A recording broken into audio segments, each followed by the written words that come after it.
We got the schedule on Wednesday, and now it's time to do what everybody loves to do during the offseason. Pick the games. Guess the Patriots record. Welcome into Patriots Today by Chat Sports. I am your host, Brett Alper. So let's get to it. The Patriots 2025 record prediction. We're going to break down all 17 games and what I think is going to happen and the record I think the Patriots are going to have. Let's just do a quick run through of just the entire schedule before we break down every single one of the matchups. Week 1, Raiders. Week 2, Dolphins. Week 3, the Patriots are favored in this one by 1.5 points. We don't know if it's going to be Mason Rudolph or Aaron Rodgers. We'll have to wait and see. Week 4 against the Panthers. Week 5, I think you guys know what's going to happen with that one. Saints, Titans. Week 8 against the Browns. And then Week 9, the Falcons. I'm looking forward to that one. Week 10, Buccaneers. Thursday Night Football against the Jets. Going up against Joe Burrow in Cincinnati. Don't have Skyline Chili if you go to that game. Just don't do it. Trust me. Giants on Monday Night Football, Week 13. Finally, you have the bye. Week 14. Week 15, you're going back at it against the Bills. Week 16, another big matchup against the Ravens. The Jets, Week 17, and then you cap it off, which you started with on Week 2 against the Dolphins and the Patriots. They're favored at home against that one.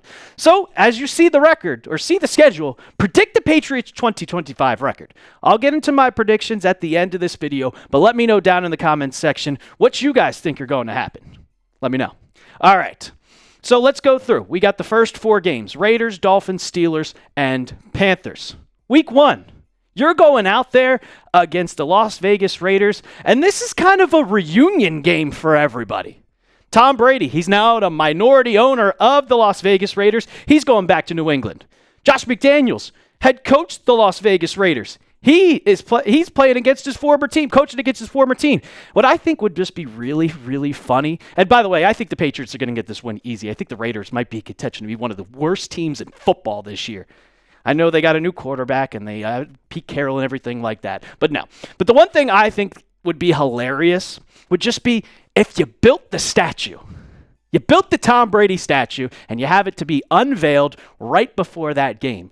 And what would the statue be? The tuck rule, of course. You unveil it right before the game and then you're playing the Raiders. That would just be absolutely great. Give me a win in the win column for the Patriots on this one. Then you go to Miami. All the way in Miami Gardens, September 14th, where it's still blazing hot. It's never good in Miami. And Miami has a little bit of an advantage, especially in the early weeks of the NFL, because it's still hot. It's still about 100 degrees. And when the visitor side, if you take a thermometer, you put the visitor side, and then you put the home side. The home sideline is like 85 degrees. You go on the away side, it's like 105. I think the Patriots always struggle in Miami, especially in early game. I'll give the Dolphins the win on that one. Week 3, Patriots, Steelers. I'm giving it a win now. If Aaron Rodgers goes and becomes the quarterback of the Pittsburgh Steelers, then you give the win to the Steelers. But he has yet to sign because he is a selfish you-know-what. So I'm giving the Patriots that one. They've improved so much better. The Steelers also lost George Pickens. It's a win in my book. You're playing at home, Week 4 against the Carolina Panthers. Panthers are terrible, man. I don't care what they've done in the draft. I don't care what they've done in the offseason. I don't trust Bryce Young. If a dude is the same height as me, and I'm 5'10", if he's like 5'9", you put a guy that's that small at quarterback, I'm going with the Patriots in this one. I will always be a non-believer in short quarterbacks. You know why? Because I'm stubborn. If they could make the NFL, then why couldn't I? I know I'm slow, but still, you can't see over that offensive line. You cannot see over that offensive line. Give me a win for the Patriots. So you go through the first 4 weeks of the season, and I have the Patriots at 3-1. And that is you're 1 win away from matching your 2024 total. But then we go into Week 5, and yeah, you're going up against probably the Super Bowl favorite, in my opinion, Josh Allen. That's all you have to say. Going up against Josh Allen in Orchard Park, in Buffalo. That's not going to be a win, guys. Let's be honest here. They always kick our butts at home. So give the Bills a win on that one. Then we got the Saints, the Titans, and the Browns. And the Saints... Is Tyler Shook going to be quarterback? Is Spencer Rattler going to be quarterback? Their defense, not that great. The Patriots, you go into the Superdome. It was this game against the Saints a couple years ago when Mac Jones threw that pick 6 where I was officially done with him. against the Saints. I think you bounce back against that matchup. I know it was a couple years ago, but Drake Maye over Mac Jones, give me that any day of the week. Going with the Patriots on this one. Then this is probably the most interesting matchup on the schedule. Patriots-Titans. I thought this would be a primetime game. You got Mike Vrabel returning to Nashville. Drake Maye, Cam Ward, two of the top new wave quarterbacks. I know the Titans were the worst team in the NFL last year. Patriots were also one of the worst teams in the NFL last year. Harold Landry returning to Nashville. There are just so many storylines with this game, and this is going to be a very, very, very competitive game. You see the line right there, -1.5. This is going to be an offensive kind of just shootout, I believe. The Titans improved their offense with we added Kyle Williams, they added Elike Manor, and we now have Stephon Diggs, and I can guarantee you by week 7 he's going to be healthy and being. I just really, really enjoy this type of matchup. I got the Patriots winning that one. So we're at 5-2, going against the Browns. Shedeur Sanders or Dylan Gabriel, Joe Flacco. Who knows who's going to be the quarterback in this one? Give me the Patriots with this win, 6-2. At home against the Browns. This is such an easy schedule, man. I look at all these games and I'm like, 8 weeks in, 6-2. You're looking one of the best teams in the league. Whew! But this is one of the questions that I had for you guys. And you know I'm a bettor. I'm a big bettor. I go through every single one of the props. And I think with the improvement of the Patriots offensive line, add Will Campbell, add in Morgan Moses. He's going to get time to throw. You add Kyle Williams. You add Stephon Diggs. You still have Hunter Henry, Pop Douglas. Drake Maye's touchdown total for passing is only 19.5. What do you guys think? Over or under? You know how easy it is to get 20 touchdowns? He just has to throw 2 touchdowns in most of those. If he throws 2 touchdowns in about 10 out of the 17, there you go. You hit your over. That's it. Let me know down in the comments section, over or under on Drake Maye total touchdowns. Then you kind of get into the rougher part of the schedule. You're going up against the Falcons. You're at home, but the Falcons are very, very sneaky good. I think Michael Penix is a very solid quarterback.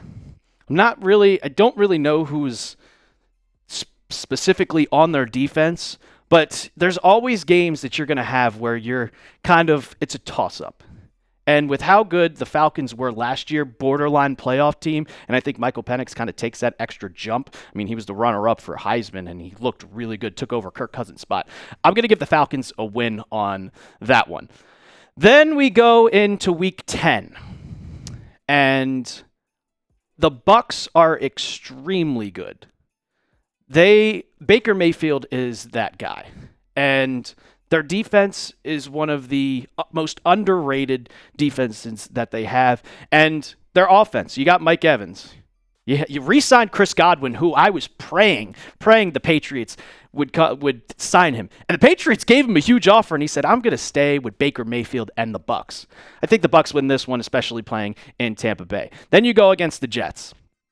Week 11 on Thursday Night Football. Give me the win against the Jets are a joke, man. The Jets are an absolute joke. The Patriots have a better quarterback. They have better wide receivers, except for Garrett Wilson. And you have a better defense. Like Justin Fields is a quarterback. He couldn't throw. If you have Carts and Davis on one side and Christian Gonzalez on the other side, locking down Garrett Wilson, you have no chance. You have absolutely no chance. So through 11 weeks, the Patriots are 7-4. And then you go up against the Bengals. And it's in Cincinnati. And I know we all know about the Bengals defense, how horrid, and I mean horrid it is. But it's going to be in Cincinnati. And Joe Burrow, Jamar Chase, T. Higgins. Very, very, very good offense. Defense, I couldn't tell you who their cornerback is. They lost Mike Helton. He's now a free agent. Trey Hendrickson might not even be on the team. So your only hope is that their defense is Swiss cheese, and Drake Maye can carve up. That's a game where Drake Maye could throw for 404 touchdowns right there. But since it's on the road, give me the Bengals on that one. I hate to do that. The Giants, is this going to be the first matchup that we see between Drake Maye and Jackson Dart? Is Jackson Dart going to be the quarterback of the New York Giants? I don't know. Give me the Patriots on this one, 8-5. You just have to worry about that defensive front. You got to worry about Kayvon Thibodeau. You got to worry about Abdul Carter. You got to worry about Sexy Dexy, Dexter Lawrence, Chauncey Golston. Like, their defensive front is crazy. Absolutely crazy. You got to worry about that. I know they got Paulson Adebo and Javon Holland on the defensive backfield. So their defense is going to be strong, but can you stop that offense? I think you can, because the offense, they still don't have a wide receiver besides Malik Neighbors. You double him, you add a safety alongside with Christian Gonzalez, you lock that man down, you're going to win this game 100%. Give me the Patriots. I think the Giants are kind of going to be okay in 2025. Then you go to a Week 14 bye week, and that's the biggest problem that I have, because it's so late in the season. Why do we have bye weeks all the way in December? You know how tired these guys are going to be? You know how exhausted they're going to be playing every single week, 14 weeks straight? And you have a Thursday night game against the Jets, and the next week, I mean, you get early days off, but you play that Sunday, and then you play Thursday night. Like, I need a bye week, people. I need a bye week. So I'll ask you guys, is NFL screwing the Patriots? Yes? No? I had a stat, and I saw this. The Patriots have not had a single week bye, not in week 9, week 8, week 7, whatever, since 2020. They are always giving the Patriots a week 10 bye. We've had a week 14 bye twice in the past 5 years. What are we doing here, NFL? Can you at least throw us a bone here? Give us a week 7 bye or something? I like to have a bye in kind of November, the October-November range, to at least get a half break so you're not dead by week 14. But the good thing that the NFL did is you have a bye before you play the Buffalo Bills. And if you see that line right there, at home, the Patriots are plus 4.5. The game in Buffalo, the Patriots are plus 8.5. So giving you a better chance. I'm going to chalk this one up as a Bills win. I think the Bills are going to be one of the toughest teams in football this year. I probably have them going to the Super Bowl, finally getting over that hump and beating the Chiefs. They can beat the Ravens. They can beat anybody in the AFC. They just can't get over the Patrick Mahomes hump. And I think it's all mental. But I think they finally get over it. If this is going to be the one upset of the season, it's going to be right here. And we'll know if the Patriots are for real or not by that time. The only problem is, let's say you beat the Bills. Well, guess what?